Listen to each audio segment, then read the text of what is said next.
Deux pieds dans le bénitier, c'est parti. Digamos no a una economía de exclusión e inequidad. Nous les gueux, nous les peu, nous les chiens, nous les riens, nous les maigres, nous les nègres, qu'attendons-nous ? Nous n'attendons plus rien de la société telle qu'elle va. Dans un ciel sans repère, nous cherchons de nouvelles couleurs. Debout, debout.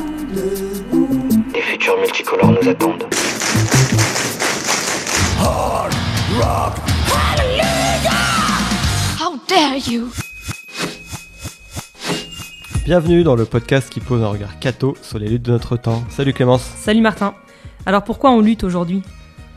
Quel que soit le sujet qui vous tient à cœur, il est mis en danger par la crise écologique. En parlant ainsi en 2015, notre invité du jour posait bien l'enjeu. La crise écologique contient, supplante, envahit toutes les questions sociales, politiques, locales ou internationales qui se posent à nous aujourd'hui. Alors quand on revendique un regard catho sur les luttes de notre temps, il y a une double obligation à parler d'écologie. D'abord parce que la lutte contre le dérèglement climatique est sûrement celle qui conditionne toutes les autres, Martin vient de le dire. Et puis parce que depuis 2015 et la parution de l'encyclique Laudato Si, la conversion écologique n'est plus une option pour les catholiques. Avec ce texte, le pape François a fait entrer l'écologie dans le radar de l'institution. Mais en Église, c'est comme en politique, derrière un consensus apparent, ce sont des visions du monde différentes qui s'affrontent. Que ce soit une nouvelle manière d'habiter, de se déplacer, on peut parler aussi d'écoféminisme, d'effondrement, tout cela méritera qu'on y revienne. Mais pour commencer, et pour un premier épisode sur l'écologie, nous avons choisi avec notre invité d'explorer deux lignes de rupture et la manière dont la théologie vient les éclairer. Il n'est plus à démontrer que la course effrénée à la croissance à tout prix est la cause principale de la crise écologique. Mais est-ce que pour autant il suffirait de décroître ? Mais alors comment ? Et pour aller où ? Et puis quelle place pour l'humanité, création divine sur la Terre, quand l'être humain a aujourd'hui bouleversé le monde à tel point qu'il en a modifié l'ensemble des écosystèmes, jusqu'à leur fonctionnement même, ce qui fait que nous sommes entrés dans une nouvelle ère géologique qu'on appelle l'Anthropocène. Et pour cette fois, ce n'est pas un regard uniquement catho, mais chrétien que nous poserons sur cette lutte de notre temps, puisque notre invité est protestant, docteur en théologie et militant écologiste. Bonjour Martin. Bonjour. Bonjour Martin, alors on dit notre invité, mais c'est plutôt nous qui sommes invités aujourd'hui, puisque tu nous reçois chez toi à Strasbourg, merci beaucoup. Avec plaisir. Alors Martin, tu as coordonné la campagne pour le climat de la Fédération luthérienne mondiale au COP 19, 20 puis 21. Tu es aujourd'hui co-directeur de la campagne Living the Change pour l'organisation mondiale Greenpeace et tu te définis comme théologien écologique. Alors on se demandait ce que ça voulait dire théologien écologique. Est-ce que tu es un théologien qui trie ses déchets ? Voilà, alors ça veut dire plusieurs choses, mais l'idée de base consiste à dire que au sein de la théologie, qui est un monde véritablement immense, il suffit de voir les bibliothèques, que j'ai une spécialité. Et la spécialité, c'est ce qu'on appelle traditionnellement la théologie de la création, et de manière contextuelle, aujourd'hui, à l'aube du XXIe siècle, mais en fait, ça a commencé déjà dans les 50 dernières années, la question de la crise écologique, ou qui n'est pas une crise d'ailleurs, on en parlera plus tout à l'heure, face à l'Anthropocène. Donc un regard théologique qui renouvelle, qui reprend la question traditionnelle de la création et qui, en même temps, assume le défi de notre temps et a une parole qui est particulière à ce moment historique. Alors ta réflexion sur l'écologie s'est principalement mise en œuvre dans ton travail de recherche qui a abouti à une thèse sur le lien entre théologie et décroissance. Et notamment, là, tu t'es basé sur les travaux de Serge Latouche pour la décroissance, qui lui se revendique athée, si je me trompe pas. Qu'est-ce qui t'a amené à relier la théologie à une théorie économique, ou en tout cas une approche économique qui est la décroissance, et comment ça peut s'articuler ? Oui. Alors la première chose à dire, c'est que ce moment intellectuel est le second pas. D'accord. Le premier pas fut celui de la prise de conscience du défi écologique lors d'un tour du monde que j'ai vécu entre la fin de mon master et le début de mon doctorat, où il y a eu le moment expérientiel. Et notamment, c'est ce que je raconte souvent, mais voilà, c'est la seule histoire. C'est notamment mon voyage en Inde. Enfin, j'ai passé 2 mois en Inde, vraiment en mode backpacker, comme on dit, avec 20 € par jour de budget et tout ça. Et j'ai pris vraiment la claque de la crise écologique qui se voit à tous les niveaux. Ça vous accroche l'œil, bien sûr, avec les montagnes de plastique, les oreilles avec le chaos indescriptible des villes indiennes, le nez, parce que là-bas, ça pue, quoi. Enfin, Enfin, il faut être clair, l'eau, vous la sentez avant de la voir. Ça vous prend à tous les niveaux. Et moi, ça m'avait pris plus que ça encore, puisque j'avais une petite plaie à la bouche qui n'a pas guéri du fait de la pollution atmosphérique. Et du fait de la pollution, m'ont dit les médecins après coup, en fait, l'infection s'est propagée dans tout le corps et j'ai failli... Ils m'ont rattrapé à 2 doigts de la septicémie, de l'infection généralisée. J'ai passé 3 jours à l'hôpital avec des antibiotiques purs, liquides, en intraveineuse, qui m'a complètement cramé les veines d'ailleurs. Enfin voilà, ils m'ont rattrapé au dernier moment. C'était le pire moment de souffrance physique que j'ai vécu dans ma vie. Donc j'ai failli y passer vraiment littéralement et c'était à cause de la pollution atmosphérique indienne. À New Delhi, juste respirer, c'est équivalent à fumer 2 paquets de cigarettes par jour. Et donc, c'est la prise de conscience de ça. Il y a eu ensuite le moment intellectuel et entre les deux, beaucoup de réflexions personnelles. Et ce qui s'est passé, en fait, c'est qu'en rentrant d'Autour du monde, j'ai voulu travailler sur cet enjeu pour ma thèse de doctorat et j'ai lu un petit ouvrage qui était dans la bibliothèque d'un de mes 2 frères. Et il avait ce petit livre de Serge Latouche, vers une société d'abondance frugale, contresens et controverse sur la décroissance. Et j'ai trouvé dans ce petit ouvrage plein d'idées, d'intuitions ou de remarques qui m'étaient venues pendant le voyage, mais présentées là de manière structurée, argumentée, souvent référencée. Tu aurais un exemple sur les 2 choses, théories de Serge Latouche que tu as pu relier à une expérience de ton voyage? Alors, toute la dynamique de la simplicité et de la question du bien-avoir. Notamment, ce qui m'a frappé dans mon voyage, j'ai vécu pendant 3 semaines chez des Indiens en Amazonie. C'est un pasteur luthérien qui travaille avec eux depuis 30 ans qui m'a emmené. Et donc, j'ai vécu là pendant 3 semaines. C'était vraiment rare et je suis très reconnaissant dans une société qui, par exemple, n'a pas d'argent. Enfin, il y a une monnaie, enfin, ils ont leur manière, mais encore une des rares sociétés où ils vivent ce que Marcel Mauss appelait l'économie du don, où c'est pas le troc qui n'a jamais existé, hein, les anthropologues nous le disent, mais c'est j'offre et quand j'offre, eh bien je sais que plus tard on me rendra et c'est du partage constant. Et je me souviens très bien, par exemple, d'un soir où ils m'ont réveillé, je dormais déjà dans mon hamac, ils m'ont réveillé parce qu'un chasseur était rentré avec une sorte de petit cervidé et un grand singe et ils ont découpé les bêtes et comme ils n'ont pas de frigo, la viande ne se garde pas, eh bien, il n'a pas à leur négocier, puis alors je vais te donner ça, et toi, en échange, tu vas me donner du manioc. Non, ils ont coupé la bête, ils ont gardé ceux dont ils avaient besoin pour la famille, et les autres morceaux de viande sont partis dans les autres familles autour. Et alors, la semaine d'après, je sais pas, le chasseur d'à côté, quand il rentre avec une bête, il fait pareil. Et c'est ça, c'est donner, recevoir, rendre. Et donc, cette conscience du bien-avoir, du fait qu'on peut vivre très bien avec peu, la question de la joie de vivre, comment est-ce qu'elle est liée ou pas à un certain niveau de consommation, etc., que j'avais vu là incarné dans cette société quand je suis rentré et que j'ai lu vraiment pour la première fois, parce que j'étais assez dépolitisé en réalité auparavant, et la question écologique, je suis pas du tout militant. Enfin, donc tout ça, j'ai découvert ces réflexions-là et une prise de distance, un pas de côté vis-à-vis de la société de consommation ou de la manière dont on se lie aux biens. Dont on se délie très facilement des biens. En réalité, on est très peu matérialiste. Tout ça là a trouvé une incarnation dans le discours de la décroissance qui m'a touché.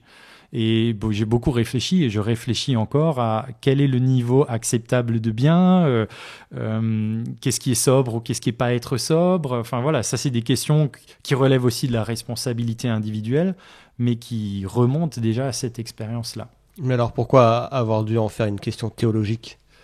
Voilà, alors moi bien sûr j'étais sur mon parcours, j'avais fait mes études de théologie et j'imaginais à un moment donné être pasteur, mais je voulais avoir l'occasion dans mes études de vraiment creuser une question profondément. Et au retour de voyage, je me suis posé la question, est-ce que je fais une thèse ou pas ? Et mon directeur de mémoire de master, qui s'appelle André Birmelet, il m'avait dit « Mais Martin, vous avez besoin de vous reposer ».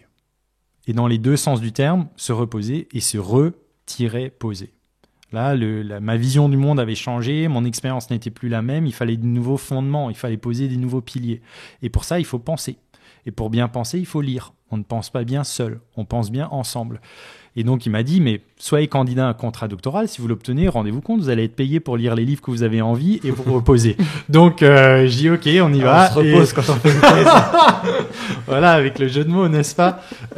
Et donc, je l'ai obtenu et voilà. Et ensuite, j'ai mené ce travail-là. Et dans la théologie, parce que la théologie, bien sûr, s'est constituée en discipline de théologie écologique. Il y avait des interrogations sur la croissance. Ça, c'est quelque chose, par exemple, dans des textes du Conseil œcuménique des Églises, vous trouvez déjà dans les années 80 la dénonciation de la croissance exponentielle infinie alors qu'on est dans un monde fini.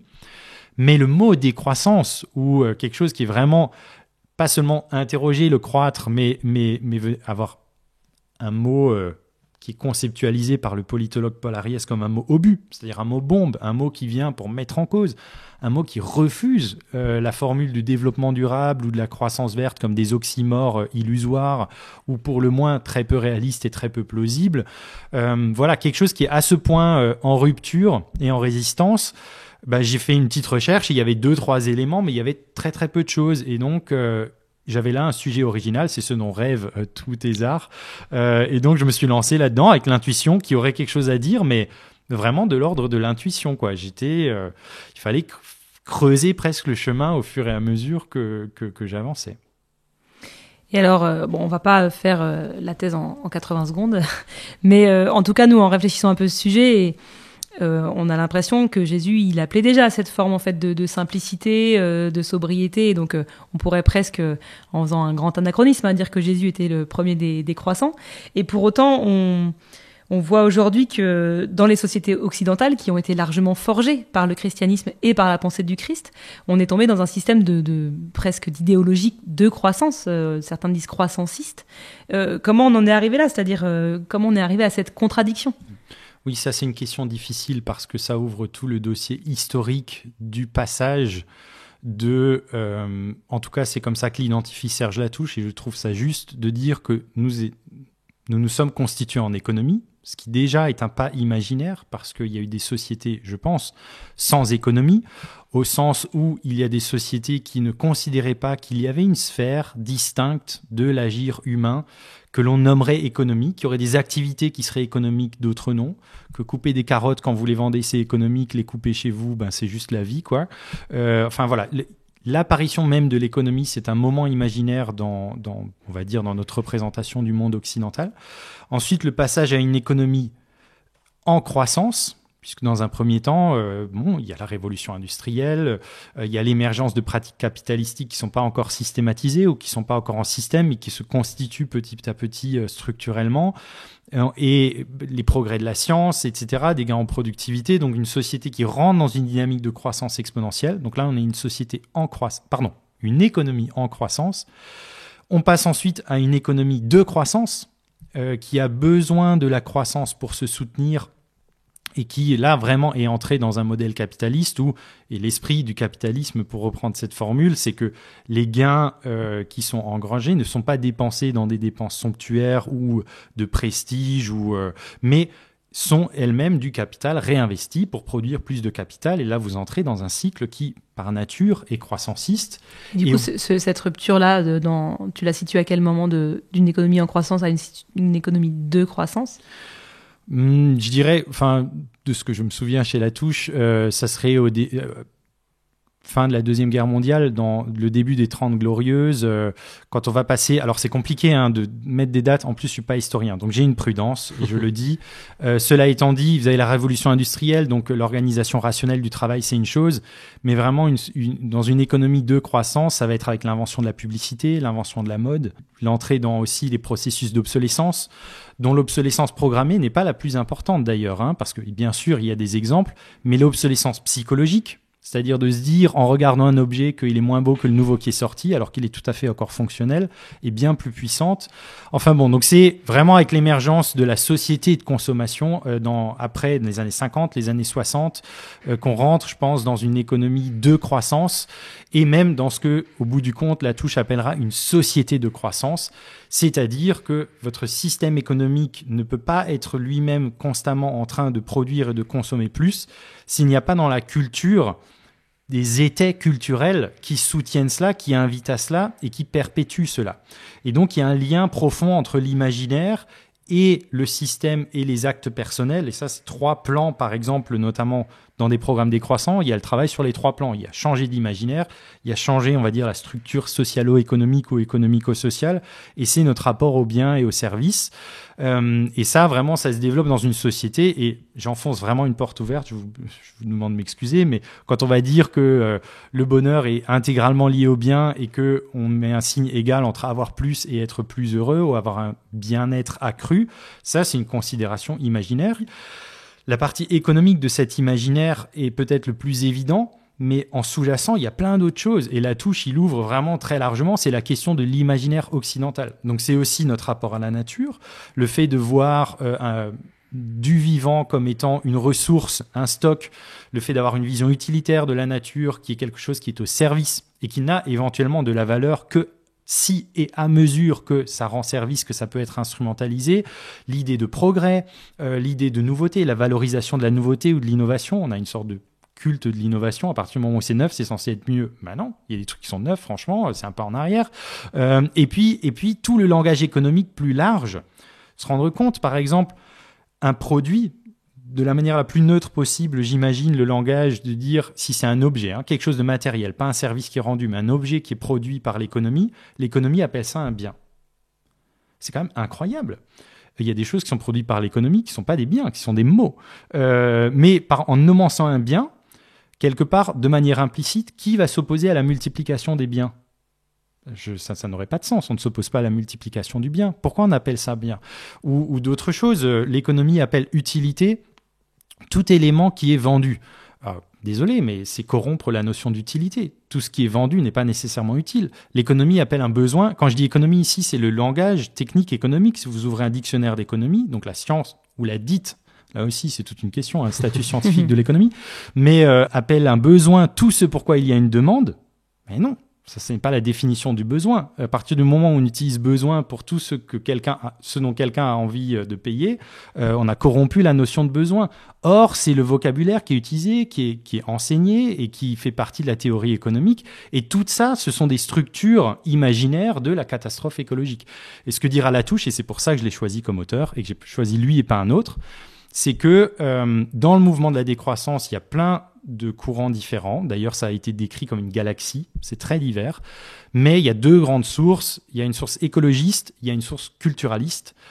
C'est des questions parfois, c'est des questions simplement d'accents différents, mais Latouche a vraiment l'accent culturaliste dans le sens où il dit à la racine de la crise écologique ou de la crise de la société de croissance, c'est notre imaginaire. Et c'est donc aussi à ce niveau imaginaire-là qu'il faut travailler. C'est au niveau de ce que le philosophe Cornelius Castoriadis appelle les significations imaginaires sociales. Tout ce qui donne du sens, tout ce qui répond à 4 questions clés. Castoriadis dit c'est la question pour un collectif, donc pour une société, l'Occident ou la France, qui sommes-nous comme collectivité ? Donc je suis la France, par exemple, ou je suis l'Église. Où et dans quoi sommes-nous ? Comment est-ce qu'on nomme le monde ? Est-ce qu'on appelle ça nature ? Est-ce qu'on appelle ça cosmos ? Est-ce qu'on appelle ça création ? C'est déjà pas du tout la même chose. Que sommes-nous les uns pour les autres ? Quel est notre récit ou notre compréhension de nos liens ? Et là, la version compétitive où on part tous mettre les notions d'égalité des chances et ensuite de mérite et tout ça, ça dit quelque chose sur comment est-ce qu'on se comprend dans notre lien les uns aux autres. Et la dernière, c'est que voulons-nous ? Que désirons-nous ? Qu'est-ce qui nous manque ? Donc au fond, pourquoi est-ce qu'on agit ? Est-ce qu'on s'organise ? Est-ce qu'on vit comme société ? Quelles sont nos finalités ? Et ces 4 questions-là, vous en rajoutez une 5e, qui est notre Dieu ? Et vous avez une théologie, si vous répondez à tout ça ensemble, pour l'Église, et que vous prenez comme collectif l'Église. Et ces 4 questions, elles sont répondues dans la modernité systématiquement, quasiment à l'aide des catégories économiques. Et c'est là qu'il faut travailler aussi fondamentalement. Et donc, Latouche va jusqu'à dire et à s'assumer comme un anti-économiste. Et il va dire il faut sortir de l'économie. Vous dites sortir de l'économie au commun des mortels, aujourd'hui, ça n'a pas de sens, puisque l'économie est un phénomène naturel, universel et transhistorique. Donc là, on a un défi qui est tout à fait original, et la théologie peut aider parce qu'elle se situe aussi, enfin elle peut pas aider. Si, elle peut aider indirectement la société, mais elle a son propre discours pour elle-même, de se rendre compte qu'en fait, comme chrétien, on est dans une situation presque de double, enfin on a le cul entre 2 chaises pour le dire familièrement, puisque la théologie vient avec un imaginaire, la foi vient avec son imaginaire, que moi je nomme imagerie, puisque c'est pas imaginé, c'est pas du 100% créé comme d'autres choses dans la société. Il y a un processus d'interprétation d'une parole qui est révélée, Donc je dis imagerie parce qu'il y a quand même des images qu'on se forme, mais qui sont dans un processus d'interprétation. Et il y a cette question de la dissonance ou de la consonance entre l'imagerie biblique et chrétienne et l'imaginaire occidental moderne, qui nous mène aussi à être en résistance et en alternative. Alors, du coup, du côté de la théologie, qu'est-ce que la théologie protestante a à dire de la décroissance? Parce que ta thèse, me semble, c'est croître en Dieu, même si tu le mets sous la forme interrogative. Absolument. En fait, ce que j'ai remarqué en travaillant la touche, et comme je le disais, cette porte d'entrée culturaliste, c'est si on prend au sérieux le fait que nous sommes une société de croissance, qui a mis la notion de la croissance, de l'augmentation en son cœur, et que le mot décroissance, du fait du préfixe « dé », vient mettre en question la croissance, eh bien, la problématique qui se pose pour la théologie n'est pas d'abord de savoir est-ce que, comme chrétien, on valorise la simplicité, la sobriété, voire, formule traditionnelle, la pauvreté évangélique, donc une certaine diminution ou réduction. Ça peut être le second pas. Mais le premier pas, c'est en fait, est-ce que comme chrétiens, face à une société de croissance, nous avons une théologie du croître? Avons-nous un croire au croître? Qu'avons-nous à dire sur les dynamiques d'augmentation? Est-ce que c'est quelque chose qu'on rejette? Parce qu'aujourd'hui, la théologie de croissance, de fait, dans sa dimension exponentielle, nous a mené au-delà des limites, qu'il faut revenir au sein des limites soutenables d'une planète, etc. Ou est-ce que c'est quelque chose qu'on garde? Ou qu'est-ce qu'il en est? Et donc, je me suis rendu compte que il n'y avait pas eu d'inventaire exhaustif qui ait jamais été fait sur la croissance dans la Bible. Et donc, je me suis donné ça comme problématique, en fait, c'est quelle théologie avons-nous du croître? Et il y a des endroits où il y a du décroître qui arrive dans un deuxième temps. Mais j'ai fait l'inventaire de toutes les croissances qu'il y a dans la Bible. Ça m'a pris 6 mois à temps plein, en hébreu, en araméen et en grec. C'est un travail énorme parce que j'ai inventorié 1000 passages que j'ai ensuite organisé en catégories, en sous-typologies, machin, en prenant en fait les questions de Castoriadis que je mentionnais tout à l'heure. C'est-à-dire, quelles sont les croissances dans la Bible qui répondent à qui sommes-nous comme collectivité? Quelles sont les croissances qui répondent à que voulons-nous, que désirons-nous, qu'est-ce qui nous manque? Quand Moïse dit le peuple a cru démographiquement et je souhaite que Dieu te multiplie 1000 fois plus, quand la première bénédiction c'est une bénédiction de croissance, soyez féconds, multipliez-vous et remplissez les eaux, qu'il dit aux animaux, etc. Bref, quel sens est lié à la croissance? Et la première découverte, c'est effectivement ça. Le matériau est immense et jamais la théologie chrétienne, ou à mon sens le christianisme face à la société de croissance, ne doit jeter le bébé avec l'eau du bain. Le croître est une question importante. C'est même une question essentielle. C'est une question qui nous constitue comme être humain. On est dans des dynamiques. On n'est pas des êtres de stabilité au sens de stagnation. On peut être dans des stabilités autres, mais il y a des questions de dynamique. On est auto-transcendant. On veut toujours aussi un peu se dépasser. Ça se matérialise pas nécessairement dans du croître, mais ça peut aussi l'être. Et en fait, on a un texte hyper riche qui vient pour partie corriger, s'opposer ou enrichir notre imaginaire croissanciste aujourd'hui. Parce que c'est ce qui est paradoxal, si on est dans une société de croissance, c'est en fait une société de croissance hyper pauvre, qui réduit la croissance à la croissance économique, qui réduit l'augmentation recherchée pour les uns et les autres à celle des biens ou des revenus, qui d'ailleurs définit les schémas de réussite comme ça. Quand tu fais bien ton job dans une organisation, tu vas acquérir un niveau supérieur, et la manière dont on notifie le niveau supérieur, c'est on augmente ton salaire. Donc il y a plein de choses qui se disent à travers ça. Mais c'est une version hyper pauvre, cette concentration sur la richesse. Comme théologie, on ouvre les vannes et on pose plein d'autres choses. Et ce qui est intéressant, par exemple, dans le pas de côté, c'est de dire déjà que la Bible et la théologie s'intéressent et valorisent la croissance du non-humain. C'est déjà un des centrements. La première bénédiction qui est le premier mot de croissance dans la Bible, c'est pour les animaux. À la limite, la première croissance de la Bible, c'est la croissance du végétal. Et qui a un jour à lui tout seul, alors que l'être humain, il partage sa journée avec les animaux de la Terre. Ça nous mène assez loin, cette question de la croissance, donc de redécouvrir qu'il y a la croissance aussi des autres êtres vivants. Et puis, pour ce qui est de nous, comme êtres humains, il y a plein de croissances différentes, et dans cette ambivalence, il y a des croissances qui sont commandées par Dieu, il y en a qui sont interdites, il y en a qui sont valorisées par le Christ, il y en a qui sont dévalorisées. C'est de dire qu'il faut toujours se reposer la question du sens. Et pour moi, elle se décline en 5 sous-questions. C'est la croissance, oui. Et comme dit, comme théologien, théologie et comme foi chrétienne, on reconnaît l'importance de la question de l'augmentation, mais croissance de quoi? Pourquoi? En 2 mots. Quelle en est la finalité? Mais s'il y a une chose que notre société a, et c'est pour ça qu'on est une société de croissance, on en a fait un objectif sans même se demander quel en est le but finalement. On croît pour croître, ce qui est totalement absurde. C'est dénué de sens. Pour qui ? Qui en sont les bénéficiaires ? Et alors là, confère tous les rapports sur les inégalités, le fait que la majorité de la croissance mondiale aujourd'hui est captée par une minorité, donc c'est pas du tout quelque chose qui bénéficie à tous. Comment ? Quelles en sont les modalités ? C'est intéressant dans les psaumes, par exemple, on considère que quelqu'un qui s'enrichit très vite, bon c'est à l'époque, hein, c'est pas les structures économiques d'aujourd'hui, mais il y a quelque chose, je pense, qui demeure vrai. Quelqu'un qui s'enrichit très vite, sa richesse disparaîtra, il se fanera comme une plante au soleil, parce que s'enrichir vite, c'est forcément s'enrichir sur le dos de quelqu'un. Donc c'est pas une croissance juste de la richesse et ça ne se soutiendra pas. Et le jusqu'où ? Et le jusqu'où, il est fondamental parce que c'est penser vis-à-vis d'une croissance qui peut avoir sa positivité en tant que telle, toujours la question d'un éventuel accomplissement, d'un achèvement. Je reviens à cette citation de « Soyez féconds, multipliez-vous et remplissez ». La croissance démographique des animaux ou démographique des êtres humains, elle n'a pas de valeur en soi. Elle a une valeur instrumentale parce qu'elle permet le remplissage de la terre. Ce qui veut dire que Dieu n'a pas créé le monde pour être un espace vide, c'est que ce soit un habitat habité à profusion. Donc là, il y a un accomplissement. Et je pense que c'est aussi un des lieux de pertinence du christianisme pour la société de croissance, c'est dire, mais au fond, c'est quoi le moment d'accomplissement pour nous ? À quel moment on a atteint le bon ou le bien ? Quand on est dans une société du mieux, en fait, on n'est jamais dans le bon ou dans le bien. On n'est jamais heureux de ce qu'on a atteint. Donc, penser le bon ou le bien face à la nécessité du toujours mieux, c'est complètement faire une révolution dans la considération même du croître et penser qu'il peut y avoir un achèvement.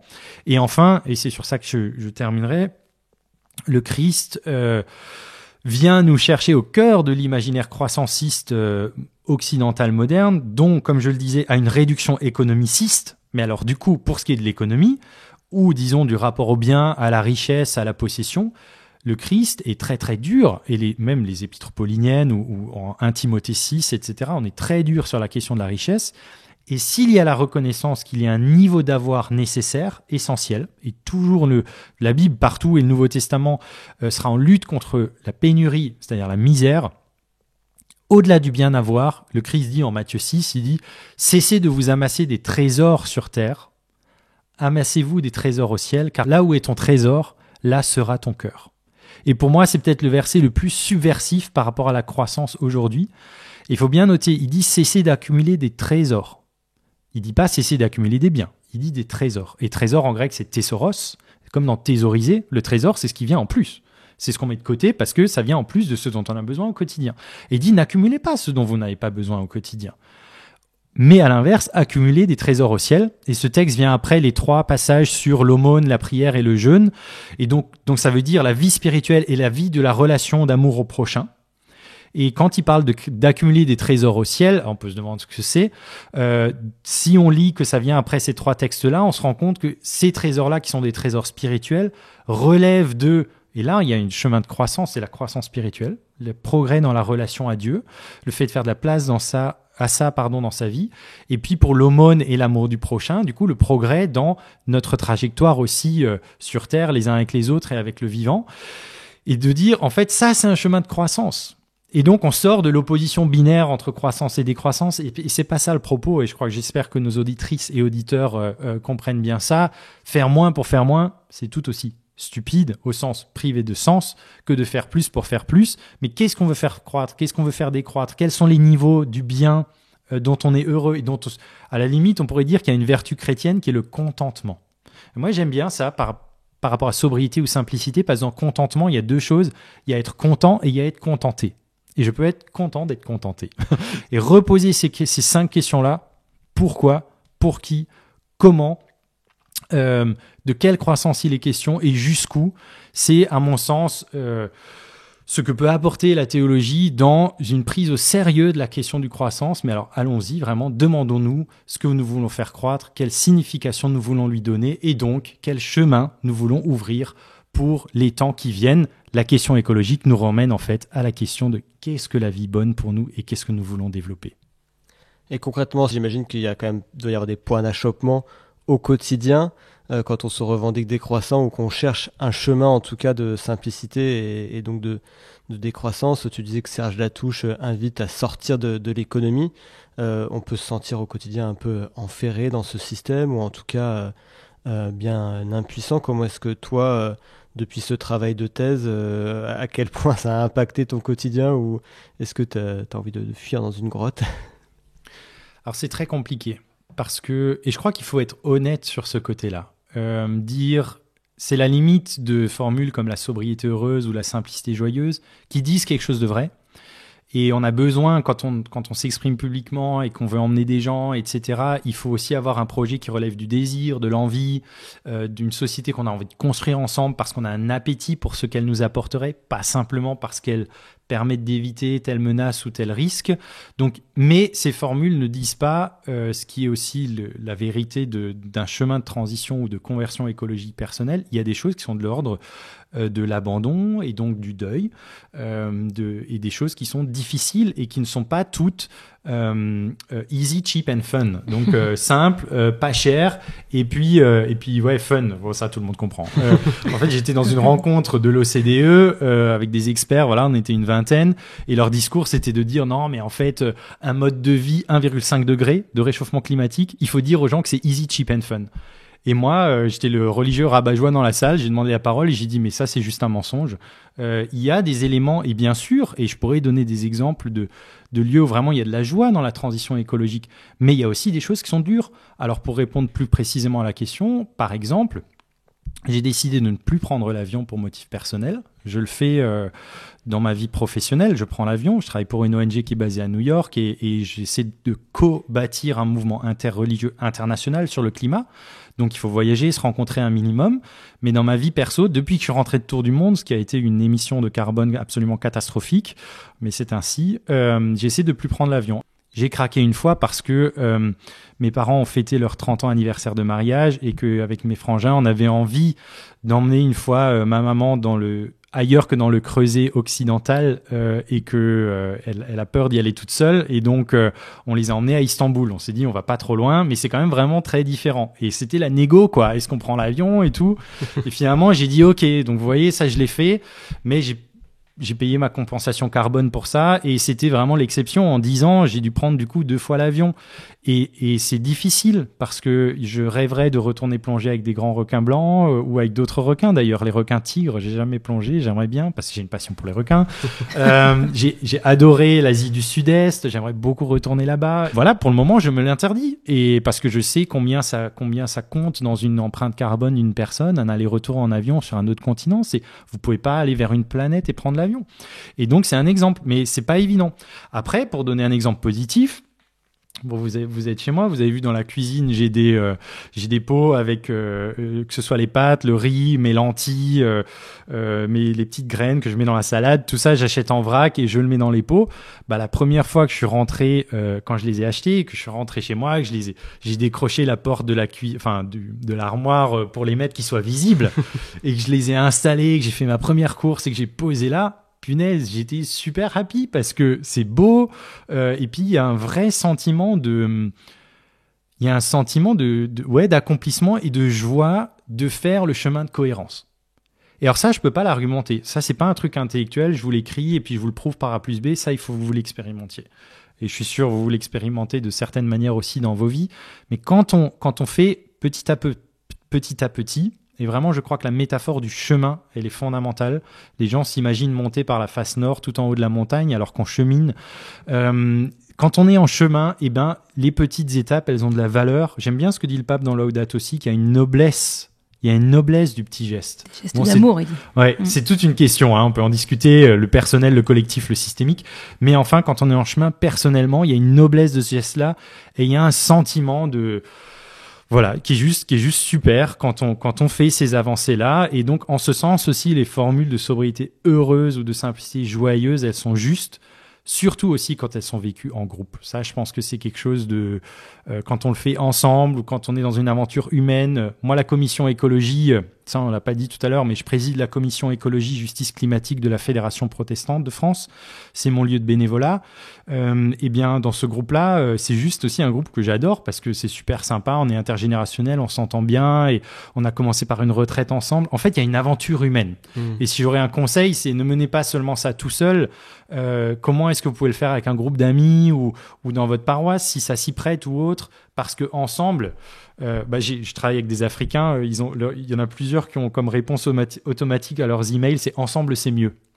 Et c'est très juste, ensemble c'est mieux, et donc ces chemins-là, il faut les penser aussi de manière collective. Alors tu citais Laudato Si, on va évidemment pas faire un épisode sur l'écologie comme catholique sans citer Laudato Si, et c'est vrai que depuis 2015, en tout cas sur la question de la décroissance, les catholiques écologistes ont un allié de poids en la personne du pape François. Je cite dans le paragraphe 193, François dit « L'heure est venue d'accepter une certaine décroissance dans quelques parties du monde, mettant à disposition des ressources pour une saine croissance en d'autres parties. » Et de manière générale, Laudato Si a été un texte fondateur pour les catholiques en termes d'écologie.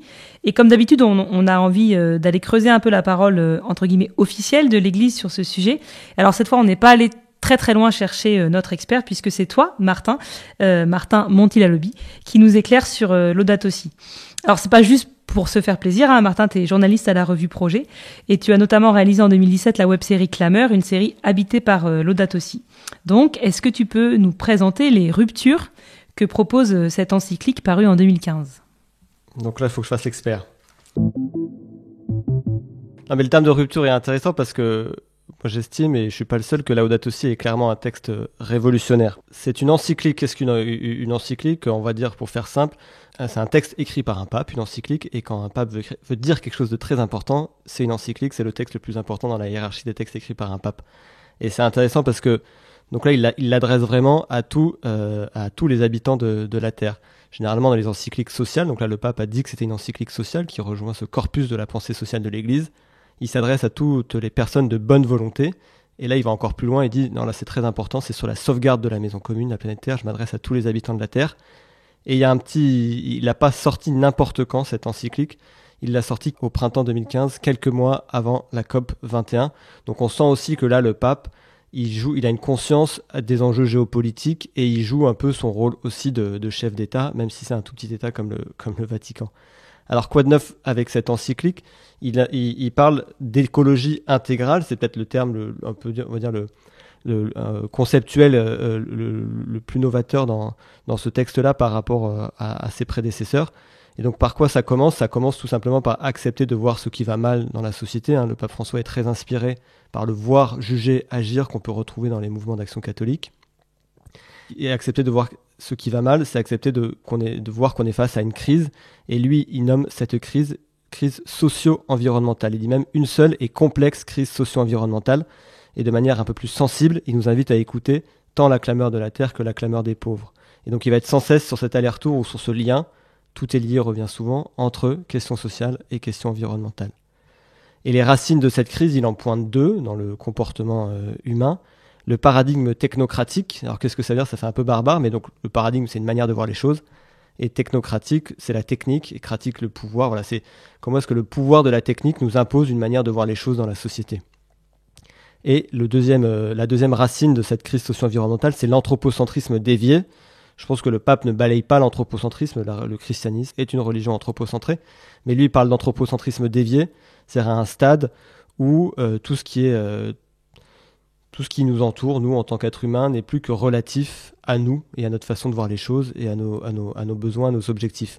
Et par exemple, il invite à considérer les autres espèces de la création qui ont une valeur propre en tant que créatures au regard de Dieu, et elles ont elles-mêmes leur propre chemin vers Dieu, et que donc ces racines sont dues à des relations fondamentales brisées, et il en cite trois: la relation à Dieu, la relation à la terre et la relation aux autres, aux prochains. Et il dit que c'est des relations fondamentales intimement liées et qui sont brisées à l'extérieur et à l'intérieur de nous. La question du lien est très présente dans Laudato Si. Et donc, une fois qu'il a dit ce qui allait mal, il propose aussi des pistes quand même pour avancer. Donc c'est un véritable appel au changement, cette encyclique. Et c'est ça qui est intéressant quand il appelle au changement. Le chapitre numéro 5, c'est un chapitre sur les quelques pistes d'action.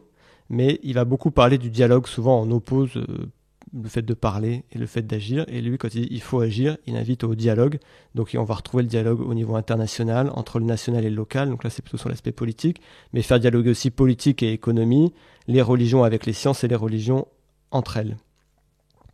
Et que tout ça, ça doit nous inviter en fait à ce que le pape appelle la conversion écologique. Donc la conversion, c'est un mouvement de décentrement, c'est sortir de soi pour changer de direction et aller vers un chemin vers la sobriété, mais aussi un chemin de sobriété et d'humilité, de faire alliance ensemble dans cette gestion de la maison commune, comme dit le pape pour appeler la planète Terre. Et que ça, donc, il parle beaucoup de style de vie. Donc là, on en parlait un peu avec Martin sur comment est-ce qu'on change individuellement nos styles de vie, mais il invite aussi à des changements plus structurels. Et donc là, il y a un peu tout un éventail entre les changements les plus intimes, les plus simples, les plus personnels. Il parle de mettre un pull plutôt que d'augmenter le radiateur. Mais à l'opposé, il invite à remplacer les technologies reposant sur les combustibles fossiles, par exemple. Et quand on regarde un petit peu comment notre société fonctionne, on sent à quel point là, c'est un chantier qui est énorme. Donc il y a un éventail large. Donc voilà, c'est un texte très puissant et qui n'est pas dénué d'espérance. Et ça, il faut vraiment le sentir. Le pape transmet vraiment ça, cette espérance comme moteur de conversion. Il nous invite, il dit, à marcher en chantant, que nos luttes et notre préoccupation pour cette planète ne nous enlèvent pas la joie de l'espérance. Et donc, on va continuer à en parler avec Martin Kopp aujourd'hui, mais cette joie qui nourrit cette conversion et qui invite à une action nécessaire. Et donc, toi, Martin, je suis entourée de Martin, je suis désolée. Oui, aujourd'hui, on voilà. n'échappe pas. Comment t'as perçu ce texte, Laudato Si? Comment ça a été perçu aussi plus largement par la communauté protestante? C'est vrai que les catholiques sont... pour eux, pour nous, du coup, c'est un outil important et parfois on a tendance à le brandir un peu en étendard comme si on avait inventé d'un coup l'écologie. Il y avait quand même des choses qui se faisaient avant et en dehors de ça. Donc, est-ce que il y a une nouveauté aussi pour toi dans ce texte ou est-ce que c'est des choses que finalement qui étaient déjà dites par ailleurs? Alors, il y a deux questions dans la question. C'est comment est-ce que moi je l'ai reçu et puis quel en est le contenu et éventuellement l'apport. Pour ce qui est de ma propre réception, j'ai trouvé ce texte magnifique. C'est un texte qui m'a touché, comme il a touché beaucoup de gens. Je pense que probablement c'est l'encyclique qui aura été le plus lu dans l'histoire. Enfin, faudra vérifier, mais c'est très largement reçu. Je connais des gens dans le monde séculier qui l'ont lu. Elle avait été remise à Hollande et il avait dit qu'il attendait ce texte. Donc, on parlait tout à l'heure de processus géopolitique. La parole du pape a eu un impact. Donc, vraiment, il y a beaucoup de choses. Ce que j'ai beaucoup apprécié dans ce texte, c'est... Avant de parler du contenu, c'est la forme. Mais la forme et le contenu sont souvent liés d'une manière plus intime qu'on ne peut le penser. Et notamment la forme poétique est un souci que j'identifie comme pastoral. Par exemple, ce qui m'avait beaucoup frappé, lorsqu'il dit à un moment donné, je ne sais plus quel est le paragraphe, qu'il faut quand même reconnaître qu'un avion, c'est très beau. J'ai trouvé ça génial parce que l'avion qui est tellement... et de fait, c'est normal qu'on le rejette et qu'on dise il faut moins voler et qu'à terme, il y aura probablement encore des vols, mais le tourisme de masse finit. Et cependant, de reconnaître, d'avoir l'intelligence de prendre cet objet-là parmi d'autres et de dire mais c'est beau, et c'est vrai, un avion c'est beau, et la technologie, pour pas tomber dans la technophobie, c'est juste incroyable quoi qu'on ait réussi, rendez-vous compte, enfin je sais pas, il y a des gens, ils ont rêvé pendant des siècles de pouvoir voler et nous on est assis dans un siège dans les nuages, enfin j'ai trouvé que c'était tellement juste d'aller rejoindre les gens aussi là-dedans, et à plein de niveaux il le fait de diverses manières, et le ton on le sent, c'est pas un théologien qui écrit, c'est pas Benoît XVI, c'est le pape François, et il a des formules qui sont peut-être pas parfois hyper rigoureuses ou théologiquement, mais qui sont justes parce qu'elles viennent, on sait à qui on s'adresse, pardon. On parle pas aux théologiens, là, on parle à toute personne de cette planète, comme tu l'as dit, Martin. Et donc, voilà, ce ton-là, j'ai trouvé, et ça m'inspire, c'est-à-dire j'essaie d'avoir quelque chose de cet ordre-là également, une recherche de la bonne formule, une recherche de la poésie, pour parler de la vie simple d'un point de vue personnel. Un jeu de mots que j'aime bien faire, c'est dire moi je cherche la soutenable légèreté de l'être. Voilà, et parce que voilà, ça fait un petit sourire et ça dit quelque chose, et en même temps voilà, on est dans une aventure humaine, je le disais, et je trouve que ça c'est très juste. C'est beau ça, Martin. Je propose qu'on s'arrête là-dessus. Déjà, parce que dans l'introduction on a annoncé qu'on parlerait aussi d'anthropocène. Oui, mais on a fait un beau voyage en décroissance, on prend le temps de laisser reposer. Et on se retrouve rapidement dans une deuxième partie pour approfondir avec Martin Kopp comment l'entrée en Anthropocène, justement, nous fait repenser nos liens avec la création. Ok, et donc d'ici là, n'hésitez pas à réagir à ce premier épisode et à le partager. À très vite.